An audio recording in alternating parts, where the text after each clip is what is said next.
Hey, I'm your host, Dr. Desiree Cassell. I'm an orthopedic and pelvic floor physical therapist specializing in women's health, aka pelvic floor.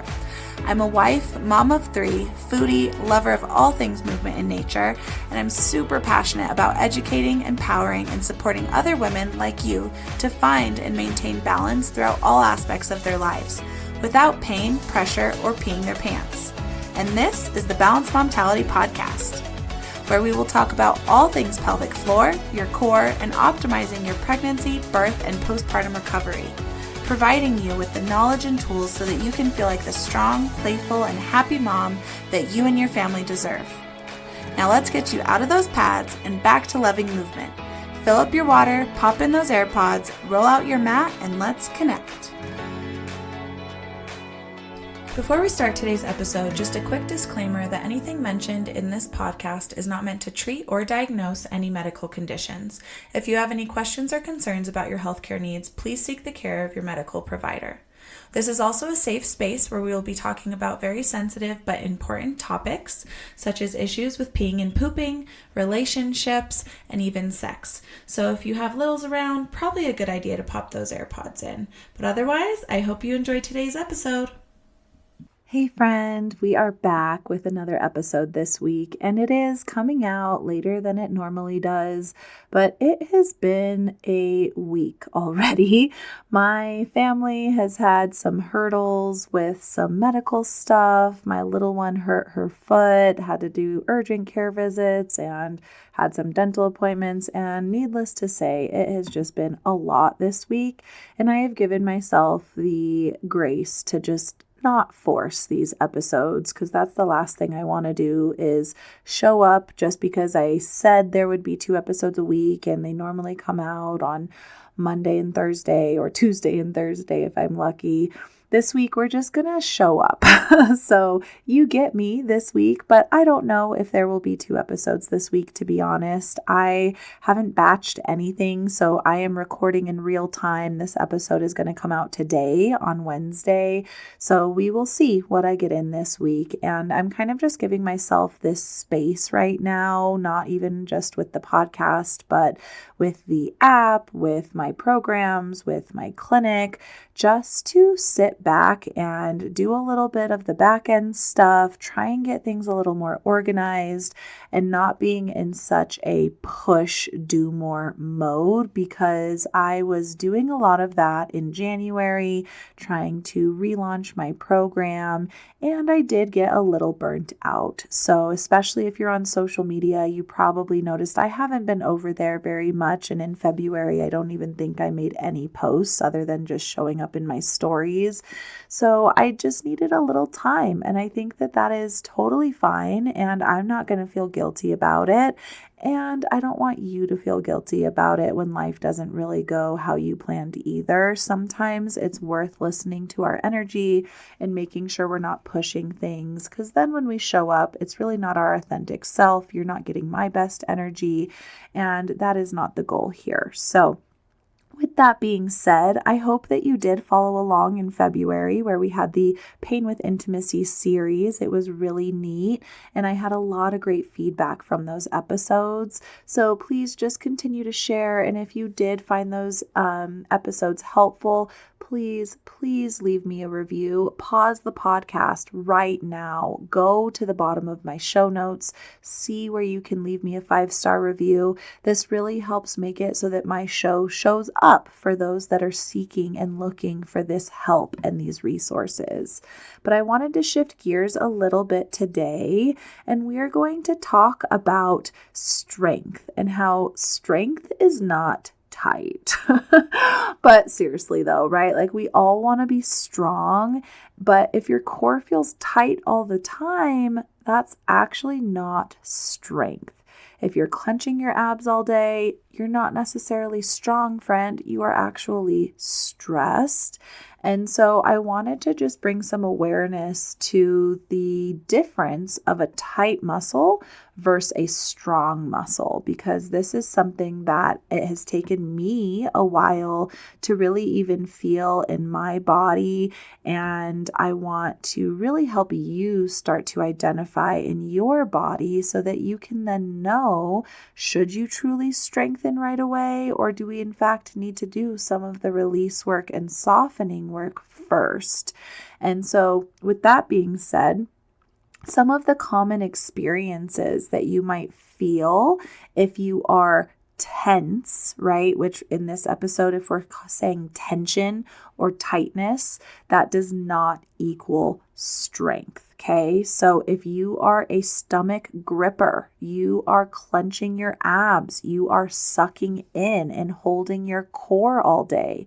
That doesn't mean you have a strong core that's holding you. It means you have a stressed core and a stressed nervous system, and your body is guarding and holding tension to protect you, okay? It's not to support you, it's to protect you. And there is a difference, because when your nervous system is in a protection state, in that fight or flight state, we are then in that pain, strain, tension cycle, which does feed into a lot of what we talked about last month when we talked about pain with intercourse.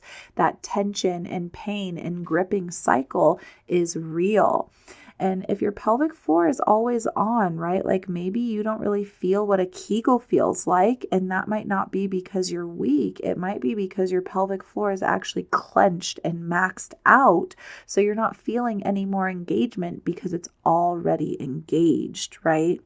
And then again, if you're feeling tight, but you're still leaking, like this does not mean you have a strong pelvic floor. It means you have a weakness.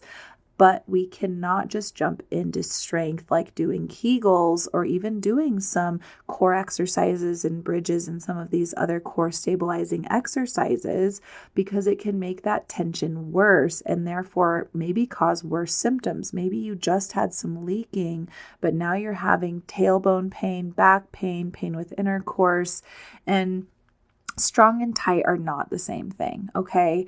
And so I just want to kind of clarify, like this is an easy thing to get confused on, because when we feel a muscle and it feels tight, we're like, wow, that muscle's strong. It's so tight and hard, right? I have a hard abs, punch my stomach. It's so firm. But that is different, right? If we have tension that's always there, that's not strength. Now, if you go to engage your core and brace your core appropriately, and then you touch it and it's hard and firm, cool. Yeah, you've got a strong muscle, but maybe then it might not be at the strength you need. You have a muscle that can engage and become firm and tense like it should when it contracts, but it doesn't necessarily mean it's functional. It doesn't necessarily mean it has its full range of motion. It doesn't necessarily mean that it can coordinate with your breath, that it can coordinate with your other body mechanics and body movements and other muscles in the system.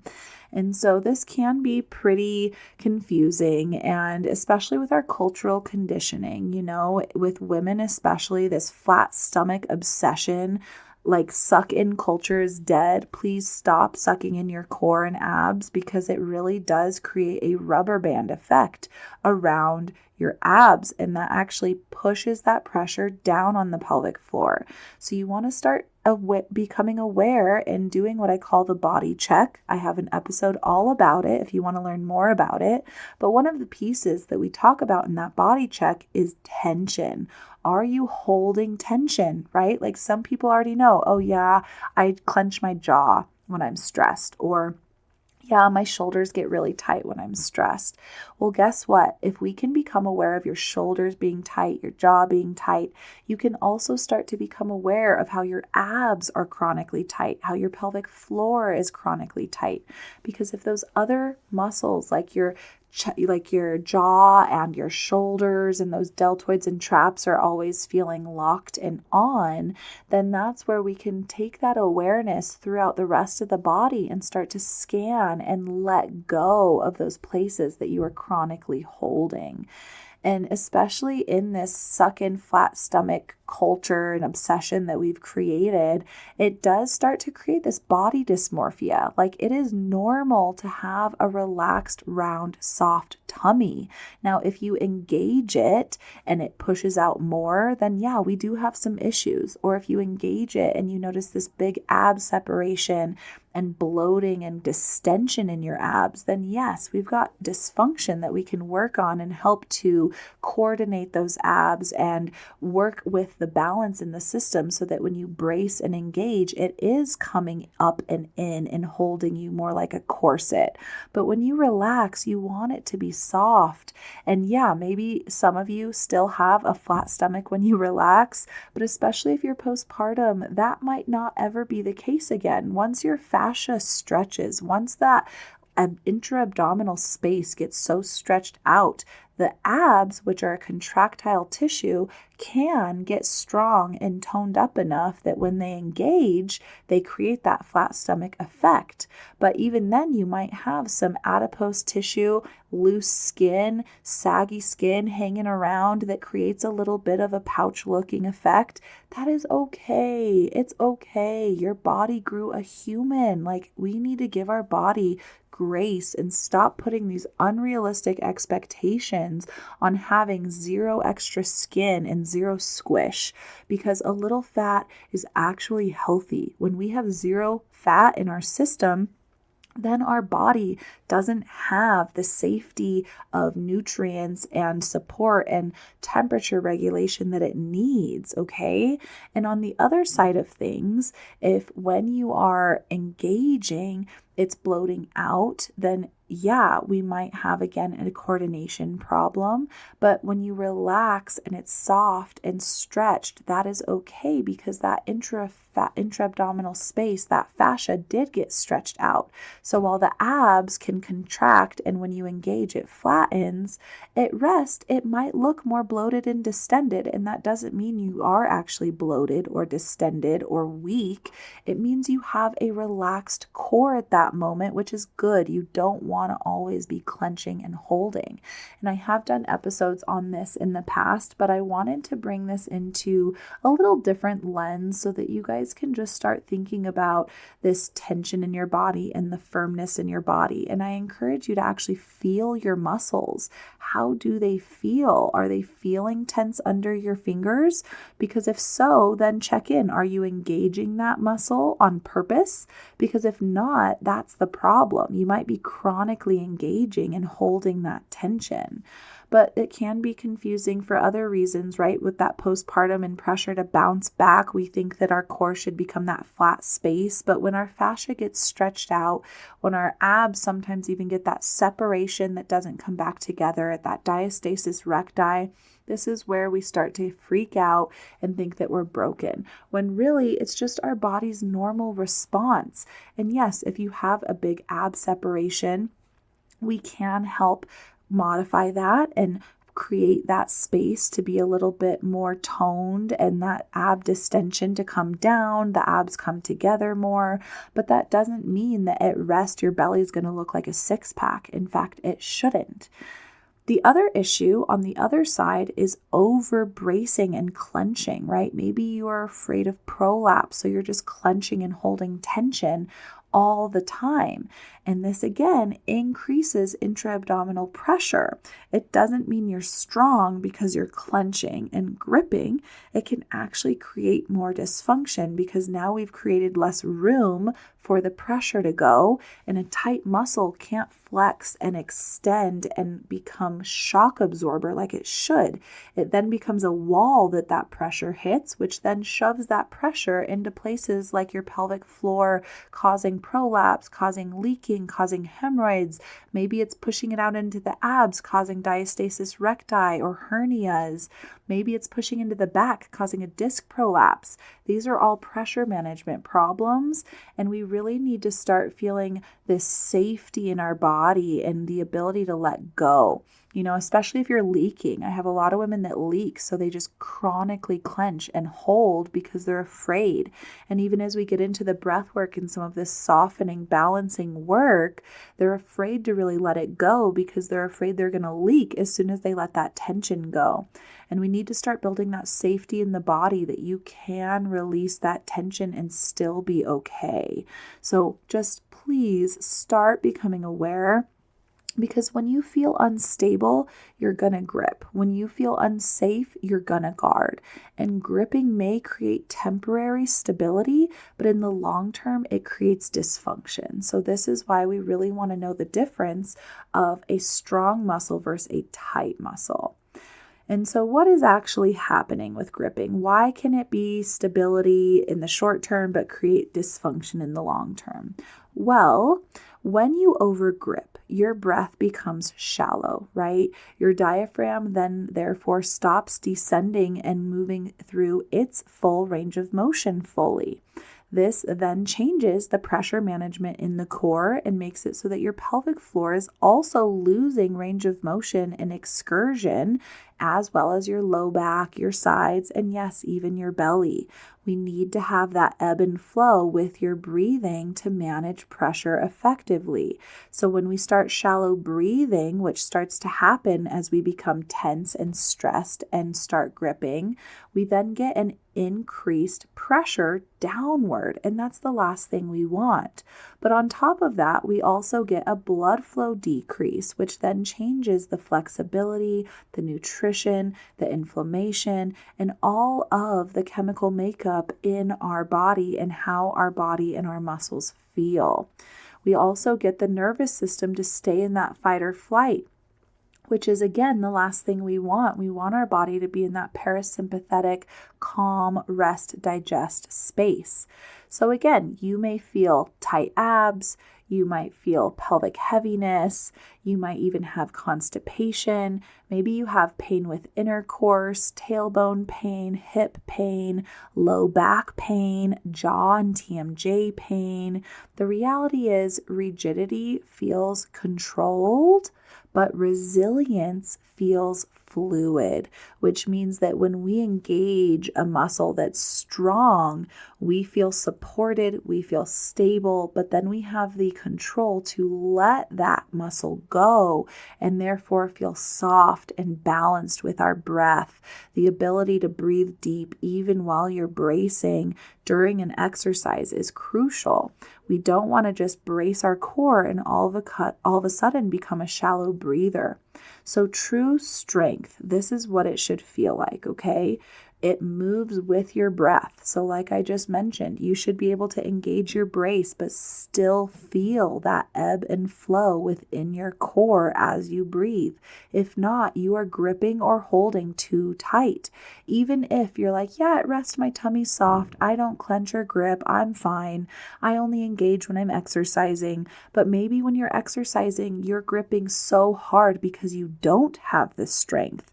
And this is how you identify that.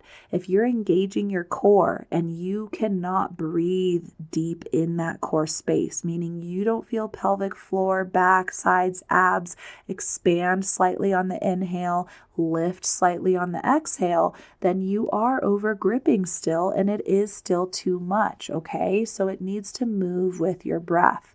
True strength also engages and then relaxes. Like I said, you can consciously and volitionally turn it on just as much as you can consciously and volitionally turn it off.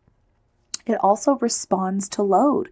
So you might tighten more and more depending on how hard that load is, or you're going to engage maybe less intense depending on how light that load is, versus it just clenching and locking up no matter the load that you're putting on it, okay? So you want to be able to feel that it can adapt, it changes and moves with you and with the load, and it doesn't just live at that 100% contraction.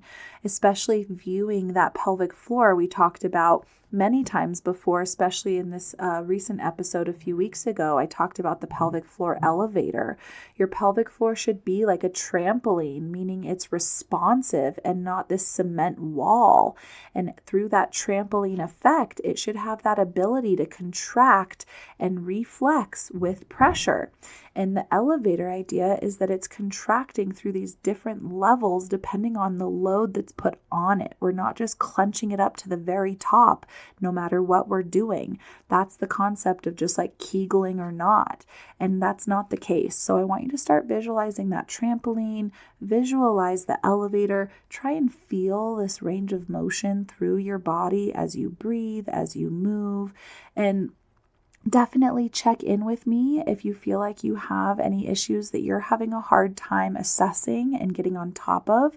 I know it can feel very frustrating when you're like, okay, cool, I've identified that this is a tight muscle and not necessarily a strong one, but then how do I strengthen it? Because if it is weak and not strong, but I can make it worse if I start strength training a tight muscle, now what do I do? And that can feel really frustrating. So I do plan on having a total episode on that, but we're going to touch on some of those strategies you can use today. But before that, I want you to just, again, like self-assess some of these things that will help you identify if you are truly strong or if you're just tight. So first, can you inhale fully into your rib cage? Just the diaphragm. Can we get that rib cage to expand? What about, can you relax your pelvic floor on command? When you think about it, can you just let that pelvic floor go? Do you leak even though you feel tight, right? Like maybe you feel that tension down there, but you're still leaking, or you have pain with intercourse, or you feel that tension, but we're still having problems. Do you brace before every movement? Like some movements you shouldn't have to engage. Like if you're just moving around, your body should be soft and fluid. Now, if we're lifting a heavy weight, yes, volitionally engage your core. But if you're just moving around, picking things up around the house that aren't that heavy, or, getting groceries off the shelf, whatever it is, and you're feeling your abs clench, that could also be a sign that your body doesn't really have the strength, but it's holding tight to support you there. Do your abs feel hard even when you're sitting? Like, are you sitting in the car or sitting on the couch and you go to feel your tummy and it feels stiff and hard and maybe even a little tender or sore? Because that is a big sign that you are over gripping. Let those abs go and start even massaging them and getting onto those muscles that feel a little tight. We really want to shift from the tightness to a truly strong muscle. So some of the things that I want you to start thinking about and doing, that I will go way more into in another episode later this month, but start doing breath before you brace, right? We really want to emphasize the breath work, and really in a balancing sense where we're thinking inhale, we're not tightening on our exhale, we're in fact giving longer exhales than we are inhales, because that's going to help our nervous system calm down. We're becoming aware of our clenching habits at rest. So doing our body checks, making sure we're relaxing those muscles whenever we check in. And we also want to start adding in glute strengthening exercises, because these are going to make sure your pelvis is having some support that isn't just coming from the abdominal wall. So instead of ab gripping to create some stability, maybe we actually get those glutes turning on to help stabilize the pelvis as well. We can also play around with anti-rotation exercises, and definitely instead of crunches, but if we can get the obliques to turn on, get the rib cage to move, or even resist that rotation, we start to get different layers of our abs turning on so that there can be a balance to that core. Because sometimes some layers in the abdominal wall are engaging way more than others.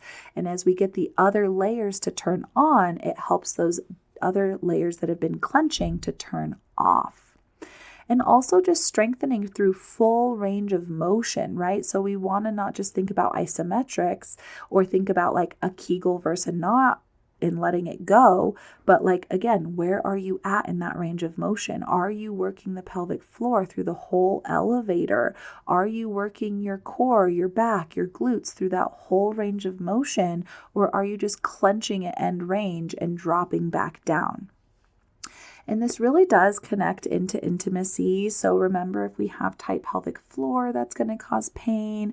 If we are over bracing our abs, that's going to push pressure down, which can cause prolapse and pelvic floor tension. That breath restriction is going to decrease arousal and blood flow to that arousal centers and as well make pelvic floor tight.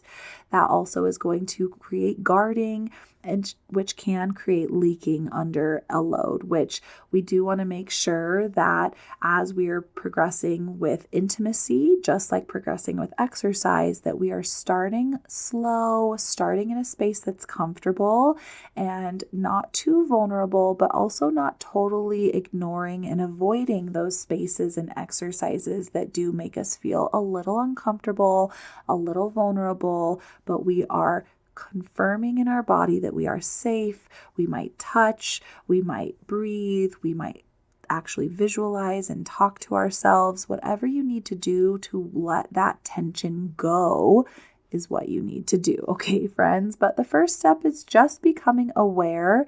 And then I want you guys to know that obviously I'm here. Get in on a coaching call with me and we can identify why you're clenching, what is that imbalance. But my Restore program also really ties into this because we rebuild strength from breath and coordination first, so that you don't just feel tight, you feel powerful as you are navigating those progressions. We also emphasize nervous system regulation, the breath and core connection, and progressive load, so that you are getting strong in an appropriate way and not just showing up and doing hard work without the balancing and nervous system piece that is so crucial for true strength and resiliency in the body. And I also want you guys to know that because I had a big oopsie on my app this last couple months with an update that was supposed to go through, and it took way longer and shut down some of the app content. And needless to say, that was also part of my overwhelm and wanting to just take a step back from it all. But with that being said, of course, it tied into right when I said, hey, Restore is ready for its full $997 launch, and then everything crumbled. So with that being said, I am doing an oopsie sale on Restore right now. So if you want to jump in before Restore really actually is releasing at his $997, it is now currently $497. So right now, jump on it. The show notes have the link for that sale and discount. And this is the time to get in, friends, because after this update happened, I am now actively in the back end trying to make sure that everything is actually where I want it to be for the full launch of $997. So we're just backtracking a little bit. And since we are still having some tech issues, I am giving you that opportunity to hop in that beta stage where we can work on this program together and give you all of the juicy goodness that Restore has for a lot lower price tag. So with that being said, friends, if your body only knows how to grip, it doesn't know how to perform, okay? Real strength is not how hard you can clench, it's how well you can adapt, and Restore is there for you, and so am I. So stay tuned through March where we've got lots of great episodes. My birthday is later this month, so that will be fun. And stay tuned with me over on social media at The Balanced Momtality. I will be showing up more there this month as well. And otherwise, I will see you here next time on the Pelvic Floor Core and More show. That might be later this week. It might be next week. We will see. But needless to say, we will be back, and I hope to see you there. Well, that's it for today's episode. I hope you enjoyed it as much as I did, and I want to thank you so much for taking the time out of your busy day. I know you've got so many other important things going on, but I hope it was helpful and you leave here with some tools to help you in your healing journey. And I just want to ask you, if you have found this helpful, to please leave a review on iTunes. Scroll down to the bottom of my podcast page and leave that 5-star review so it can help other women see this information. And also, if you want to be a part of my community of amazing women trying to balance all the things, great tips and insight and sharing stories and just motivating each other along the way, feel free to join my Facebook group, The Balanced Momtality Wellness and Support. I hope to see you here next time on the Balanced Momtality Podcast.